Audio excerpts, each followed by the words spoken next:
Hi welcome back to Lakshmi Jigowda YouTube channel. ಇವತ್ತು ನಾನು ಸಿಕ್ಕಾಪಟ್ಟೆ ಸಿಂಪಲ್ ಆಗಿರೋಂಥ ರೆಸಿಪಿ ಜೊತೆ ಬಂದಿದ್ದೀನಿ.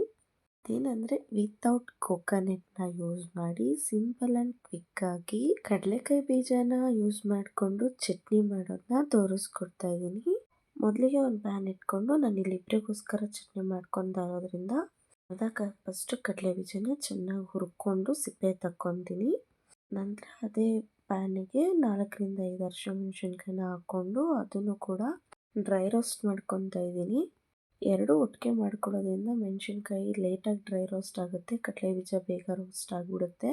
ಸೊ ಹಾಗಾಗಿ ನಾನು ಸಪ್ರೇಟಾಗಿ ರೋಸ್ಟ್ ಮಾಡಿಕೊಂಡು ನೆಕ್ಸ್ಟು ಅದಕ್ಕೆ ಒಂದು ಹಿಡಿಯಷ್ಟು ಕಡಲೆಪಪ್ಪನ್ನ ಹಾಕ್ಕೊತಾ ಇದ್ದೀನಿ. ಇದನ್ನು ಅಷ್ಟೇ ಮೀಡಿಯಮ್ ಫ್ಲೇಮಲ್ಲಿ ಇಟ್ಕೊಂಡು ರೋಸ್ಟ್ ಮಾಡ್ಕೊಬೇಕಾಗುತ್ತೆ.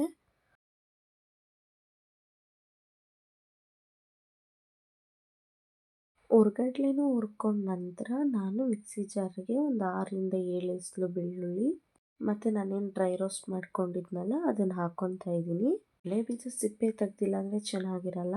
ಅದಂತರ 1/2 ಟೇಬಲ್ ಸ್ಪೂನಷ್ಟು ಜೀರಿಗೆ ಮತ್ತು ಒಂದು 10 ಮೆಣಸನ್ನ ಯೂಸ್ ಮಾಡ್ಕೊತಾ ಇದ್ದೀನಿ. ಖಾರ ಮೆಣಸಿನ್ಕಾಯಿ ಜಾಸ್ತಿ ಇದ್ದರೆ ಮೆಣಸಿನ ಕ್ವಾಂಟಿಟಿನ ಕಮ್ಮಿ ಹಾಕ್ಕೊಳ್ಳಿ.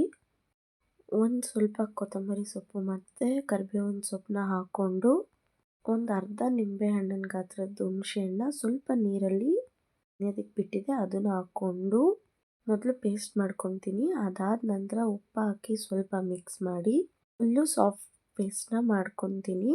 ಈ ಚಟ್ನಿ ದೋಸೆ, ಚಪಾತಿ, ರೊಟ್ಟಿ ಎಲ್ಲದಕ್ಕೂ ಸೂಪರ್ ಕಾಂಬಿನೇಷನ್ ಆಗಿರುತ್ತೆ. ಹಾಗೆ ವಿಡಿಯೋಗೊಂದು ಲೈಕ್ ಮಾಡೋದನ್ನ ಮರಿಬೇಡಿ. ನನ್ನ ಚಾನಲ್ನ ಸಬ್ಸ್ಕ್ರೈಬ್ ಆ್ಯಂಡ್ ಸಪೋರ್ಟ್ ಮಾಡಿ. Thank you.